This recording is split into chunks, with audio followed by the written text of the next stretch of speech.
Well, that won't do. Time to make a new one. A nice one. Hello, I'm Mike, and this is my workshop.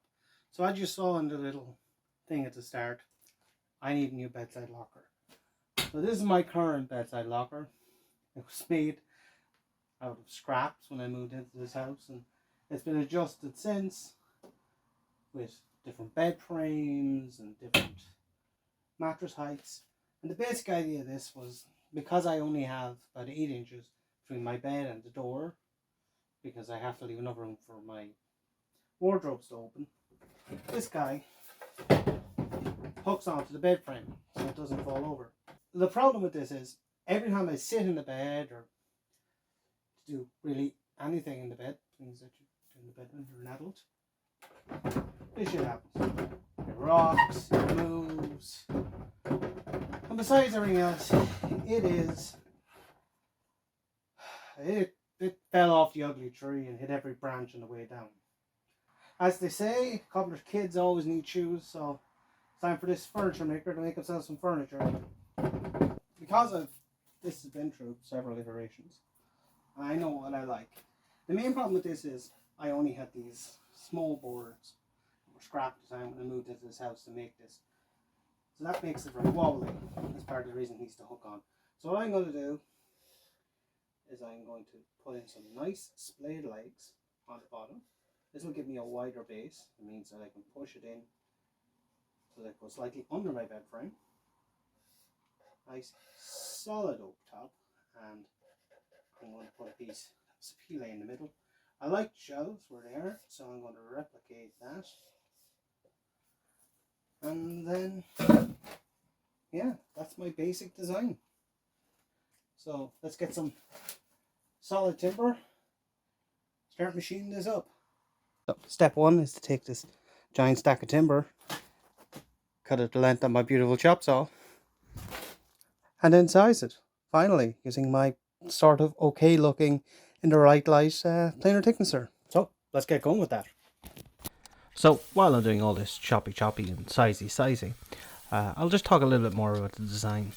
So for this, I'm using a lot of oak scraps that I have around the workshop, and a little bit of Sapele in the top to give it a little bit of a feature, and constructing it using true mortise and tenon joints that'll be wedged.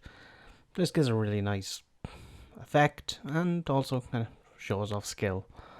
The thing about using scrap is that you want to make sure to square it on all sides. I was trying to make the best out of these. These were barely big enough for what I wanted to do, so where they were a bit off square, I left it, and actually they were pretty bad. So what I ended up doing was, once I had a thickness down, I cut an edge on my bandsaw, and then I jointed one edge, so I have a square edge.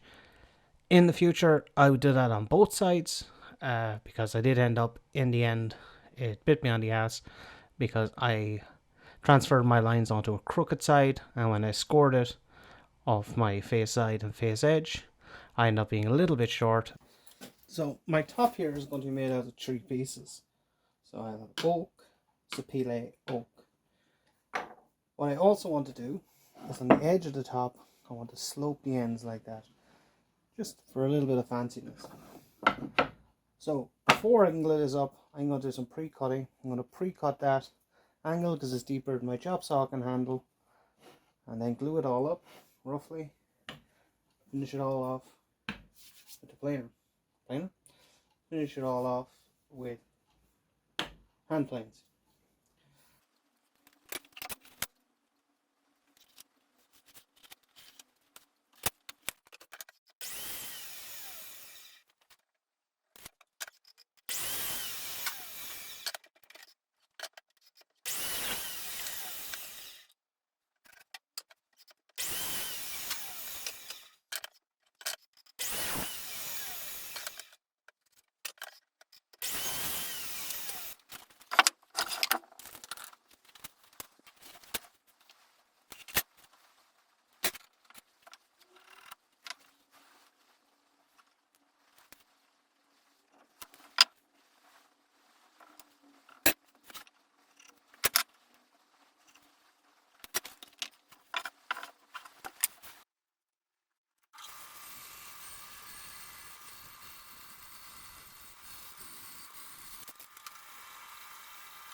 So when gluing up, the best advice I could give anyone, besides always do a dry fit, is set up your clamps before you start. It's so basic, but it just saves so much hassle. So that's what I do here. I get one, and I know where I want it. I set the rest of them to it, and that just makes the whole gluing up process go so much smoother.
So I have all my stuff machined out.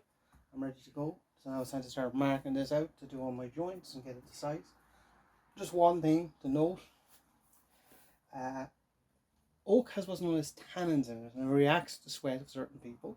I am one of those people. So you can see my hands have gone really kind of black. So I'm going to be putting on gloves when I'm working with this, because you'll actually put handprints on it, and you can even, it reacts so finely you could even see your actual fingerprints. So just, if you notice that yourself, that your hands are starting to get black, or you're leaving black marks on the oak, that's because your sweat is reacting with the tannins. Gloves will solve that, but now I need to go wash my hands.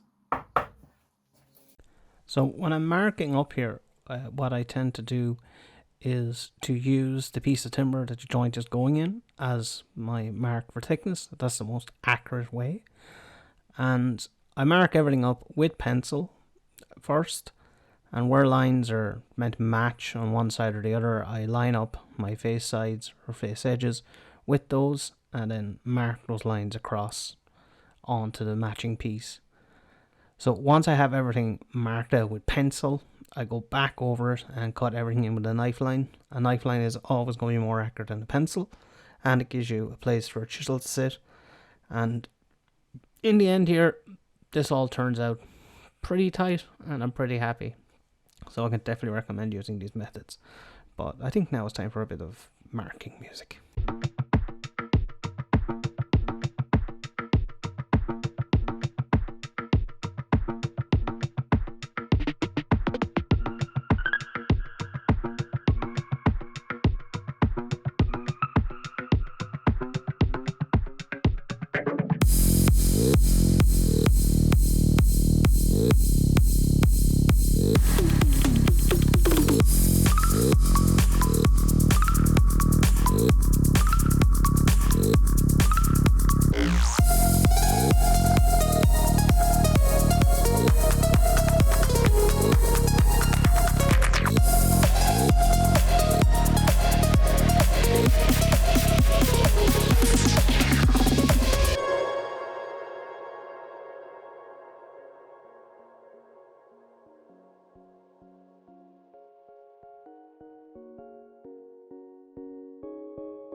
So step one, when you're going to be doing hand cut joinery in hardwoods like oak, is to strop all your chisels, make sure they're razor sharp. Well, technically for me, step one is to get an egregious amount of T, so I'll call this step 1A. But this oak does turn out to be extremely hard, so rather than using my Japanese chisels, which I'm sharpening here, I end up using my Western chisels because they're a little bit thinner. But as long as your shaven hair is that sharp, you should be able to deal with the oak. So my preferred method for hand cutting mortises is to drill out the bulkhead material and then clean it all up with a chisel. I just find it's quicker and more accurate. Now, there are a lot of mortises to cut on this, and I do this for all of them. It takes a really long time, so I'm just going to put in kind of little snippets of each one. You just have to take my word, I did them all.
Right, so now we have all our mortises cut, and I've restocked on the nectar of life, that is tea.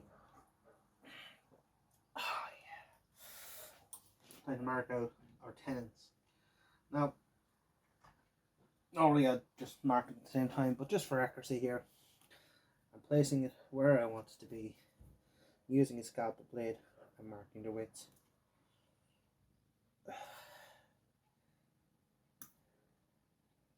Doesn't give me the most accurate going, so I have a lot of these to mark.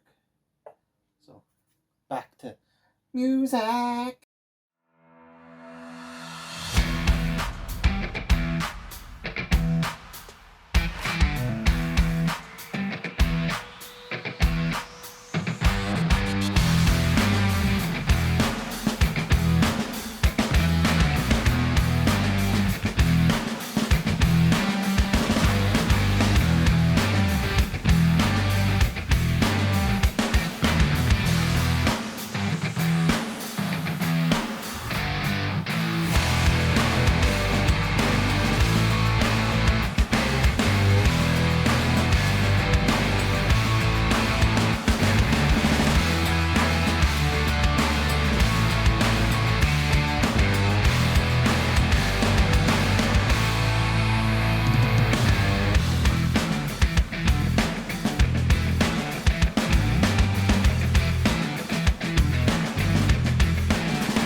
So now that all my tenons are marked up, it's time to cut them.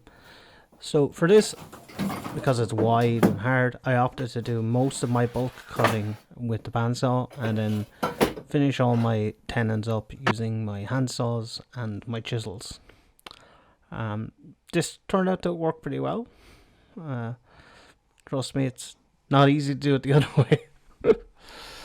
But of course, this could just be simply done the rough cutting using hand saws and using a coping saw to take out the middle.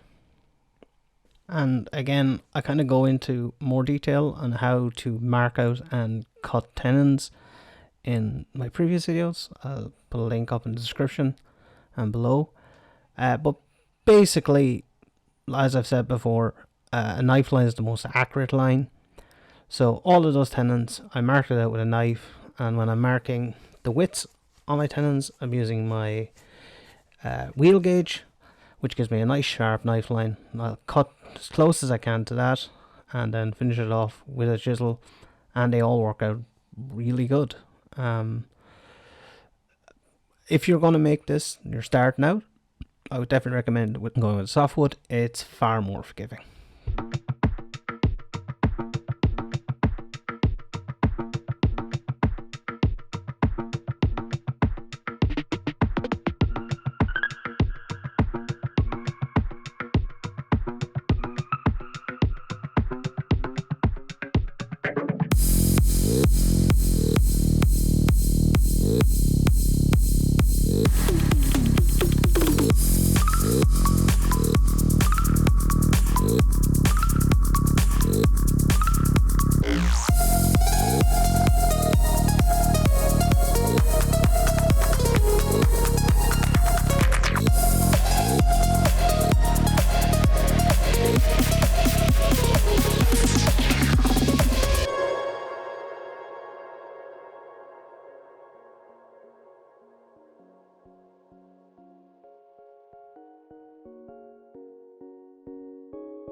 So once you have these roughly cut out and shaped, it's time to start fitting it.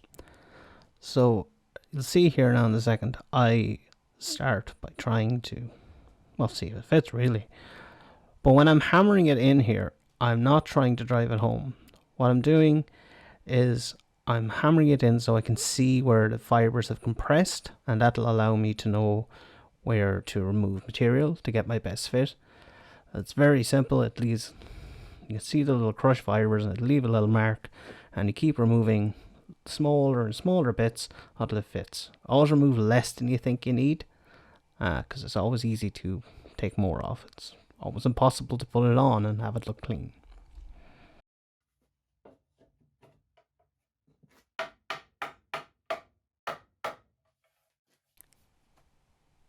One done, 5 more to go. Getting that absolute perfect fit normally takes quite a while of checking and chiseling and checking and chiseling, but every once in a while you get a bang on first time, and yeah, that feels so good.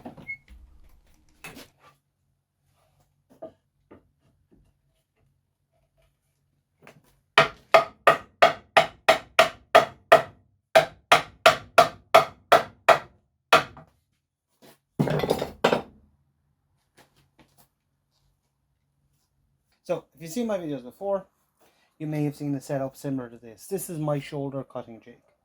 Essentially what it is a piece of hardwood that is perfectly 90 and perfectly straight.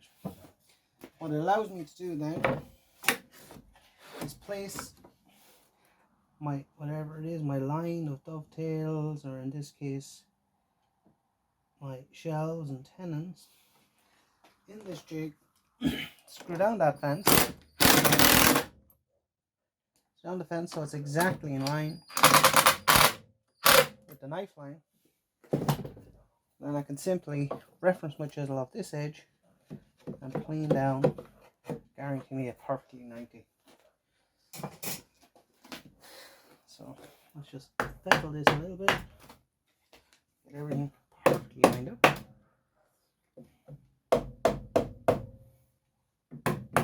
As I said, this is, I think, a godsend for this job. Or if you're doing a long blanket dovetails, if you're making a blanket chest or something like that, this is the best way to make sure that all of those lines are perfect. When I have it perfectly set up, I just give it one extra twist to make sure we're set. A good sharp chisel. As always, general practice, use the widest chisel you can possibly for the job. Make sure it's razor sharp. You're just going to work your way down. That one is not sharp. To sharpen that chisel before I start here. That's much better. So again, referencing completely off the back of my jig here. Means that I'm guaranteed to be going down perfectly 90 when I come in from bow and ends. And because the knife lines are a knife line, you're going to end up pretty much so bang on. Now the only places here I can take a bit more bulk off before I can slice it off. But I'm just going to continue for that for my shelves and my sides, just using this jig and a series of chisels to get myself down to a perfectly straight knife line all the way along. And then it's time to finish this off, cut some wedges, do a glue up, and we're Gucci.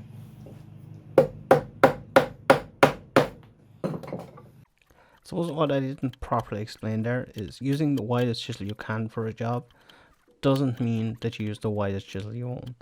So because this oak was so hard, I did the vast majority of my work using this 18mm chisel, and I then went over the whole thing with my wider 43mm chisel to just take a lot of those bumps out or any little lines that are left. But yeah, this oak was absolutely rock hard, and I not quite but almost had to sharpen the chisel after every single bank that I did here. Like I said, if you're just starting out, I'd recommend making this one in softwood.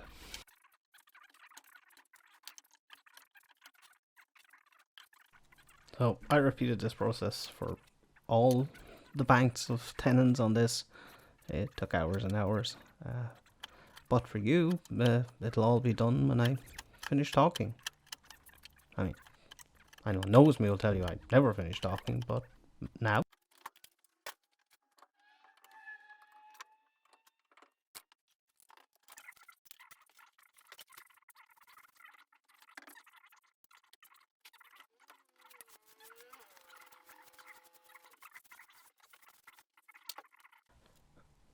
And now we reach the last part of heavy work on this job, and that's to shape my legs. So I completely eyed this. So basically I'm taking a taper off the sides and I'm making a little cutout in the base to form the legs. So I just do this, bulk it out with my bandsaw, then finish it up using my plane, chisels and my shoulder jig. Just copy that over onto the other one, and then it's a simple matter of doing a dry fit, marking my shelves, and then cutting them back and angling them to match the slope of the sides, and then it's gluing and wedging time. Yay.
So who's ready for a sanding montage?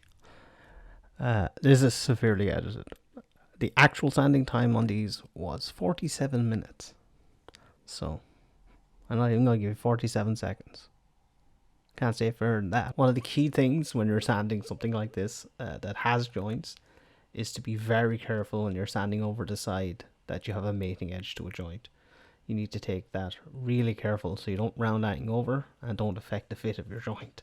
My sanding mat here is just a camping mat that I got for like £5 in my local discount store. Just stops any damage and stops the stuff moving around. I got a fistful of wedges and a dream. Let's glue this mama jamma.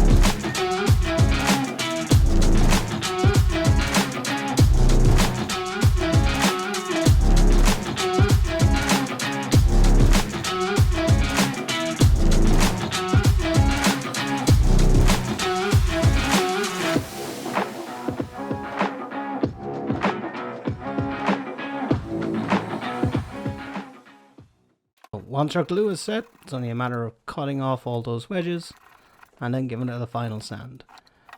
For a little bit of contrast, I did all my wedges in Sapele to match the top, and it came out pretty well. And now it's time to get this baby ready for finish, which will be a surprise. So I've said this before, but my go-to pre-finish is to wipe everything down with white spirits. Removes all the dust and dirt and grime, and as well as that, it shows you instantly what the finish will look like and highlights any dents or scratches or bits of glue that you've missed, and it flashes off in a couple of seconds. So it's a really quick, easy way of seeing what your piece will look like and how well you've basically done the job of sanding. You can see here that there was still a couple little lines on this side, so all I did was just got myself a cup of tea, came back and had dried. I was able to sand through it, and then it was finishing time, baby. The finish I've chosen for this is, drumroll, yeah, it's Danish oil. It's generally Danish oil. I love Danish oil, but I mean, just look at how that Sapele just lights up, and beautiful contrast. I'm so happy with how this came out. Yeah. I mean, just look at the glory shots coming up. It's pretty freaking sweet. I'm a happy bunny.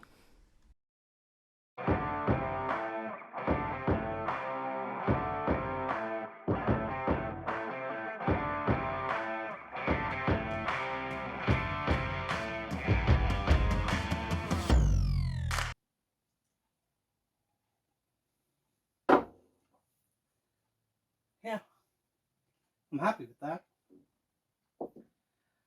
Yeah, this project came out really, really well. I mean, when you compare it to what I originally had, I think it's much better suited to a furniture designer's bedroom. And that stripe up the middle of the Sapele, I love it. I really do. I mean, this is going to last me forever. Yeah, I'm really happy.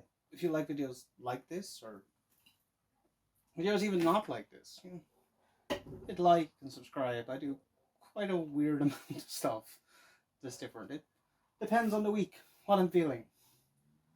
But certainly there's more builds like this coming up, more custom builds, more shop related work, and a hell of a lot of just whatever I decide.